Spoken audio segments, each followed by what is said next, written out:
시청자 여러분 안녕하세요. 오늘은 정말 오랜만에, 아니 어쩌면 MLS 역사상 다시 오기 힘들지도 모를 감정을 안고 이 이야기를 시작해보려 합니다.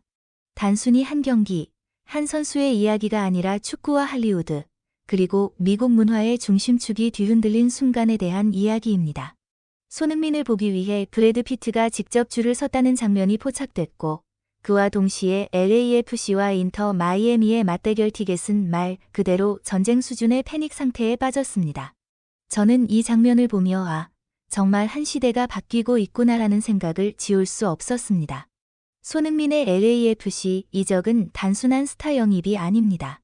토트넘의 레전드이자 대한민국의 주장, 프리미어리그 득점왕을 경험한 선수가 미국 무대에 들어왔다는 것은 MLS의 위상이 근본적으로 달라졌다는 선언과도 같습니다.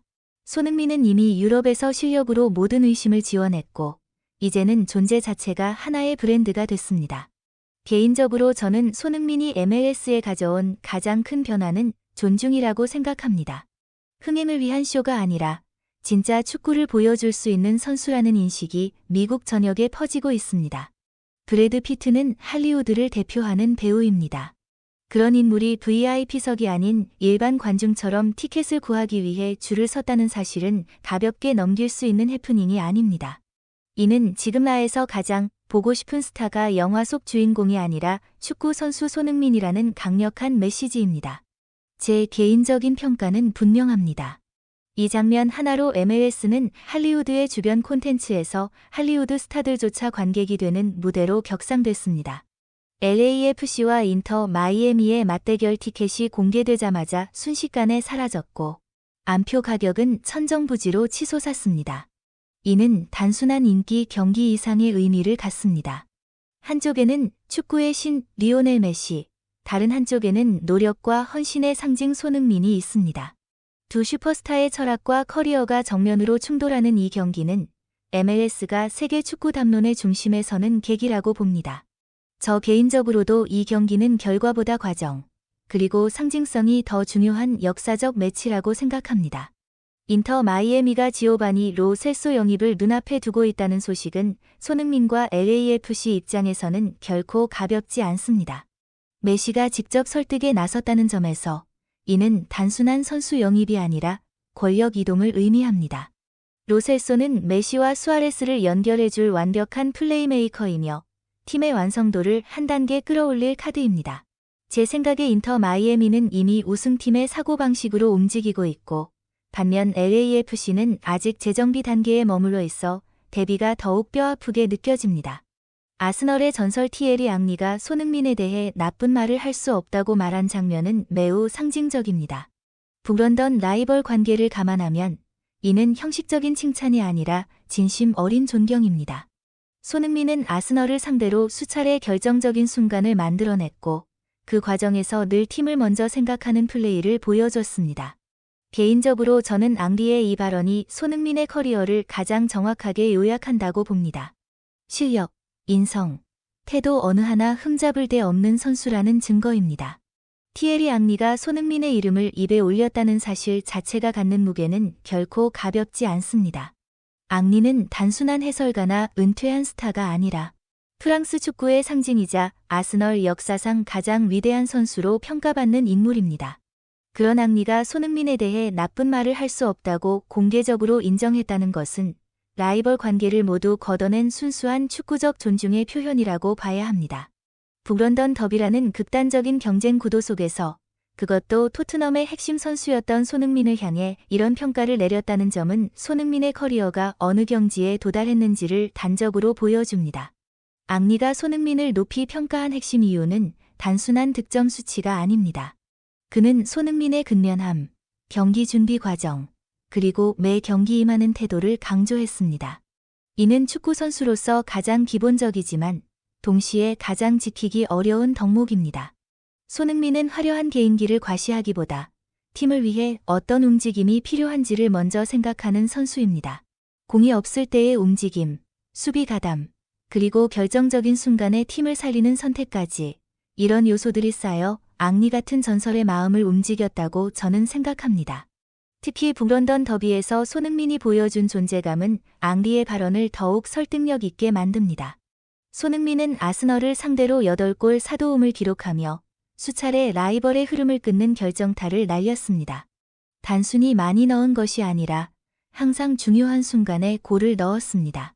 더비와는 극도의 압박 상황에서도 흔들리지 않는 집중력, 그리고 냉정한 마무리는 손흥민이 큰 경기의 사나이임을 증명해왔습니다. 앙리 역시 선수 시절 이런 유형의 공격수가 얼마나 팀의 치명적인 존재인지를 누구보다 잘 알고 있기에 그의 평가는 더욱 의미가 깊습니다. 제가 개인적으로 가장 높이 평가하는 대목은 앙리가 손흥민을 사랑스러운 선수라고 표현한 부분입니다.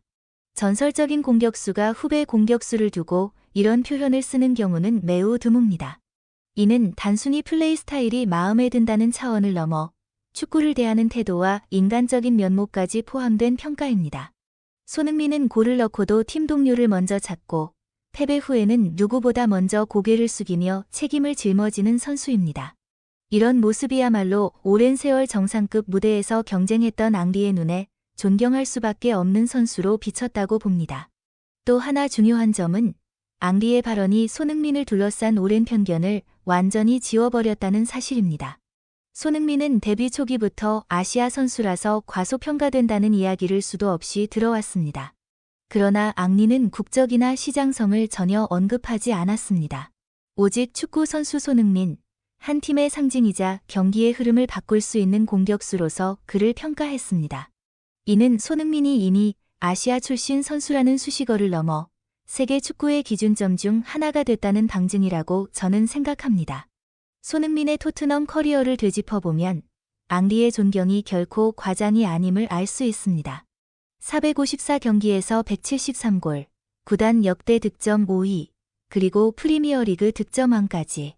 하지만 숫자보다 더 중요한 것은 손흥민이 팀이 가장 어려울 때 항상 해결사 역할을 해왔다는 점입니다. 감독이 바뀌고 전술이 흔들리고 팀 성적이 들쭉날쭉할 때도 손흥민은 꾸준히 자기 역할을 수행했습니다. 이런 꾸준함과 책임감은 같은 레벨에서 싸워본 전설들에게만 제대로 평가받는 가치입니다. 손흥민을 중심으로 이어진 토트넘의 인연들은 시간이 흐를수록 더욱 복합적이고 상징적인 의미를 띠게 됐습니다. 로 셀소, 레길론, 에릭센, 그리고 해리 케인까지 이어지는 이름들은 단순한 과거의 동료 명단이 아니라 한 시대 토트넘의 정체성을 함께 만들었던 얼굴들입니다. 이들이 이제는 각기 다른 리그와 팀, 서로 다른 목표를 안고 다시 마주하거나 혹은 엇갈린 길을 걷고 있다는 사실은 MLS와 유럽 축구를 동시에 관통하는 하나의 거대한 서사를 만들어내고 있습니다. 가장 극적인 사례는 지오바니 로 셀소입니다. 토트넘 시절 손흥민과 함께 뛰었던 그는 기복 있는 활약 속에서도 창의성과 패스 능력만큼은 분명한 자산으로 평가받았던 미드필더였습니다. 그런 로 셀소가 이제는 메시의 직접적인 설득을 받아 인터 마이애미 유니폼을 입을 가능성이 높아졌고 이는 곧 손흥민과 적으로 만날 수 있다는 의미이기도 합니다.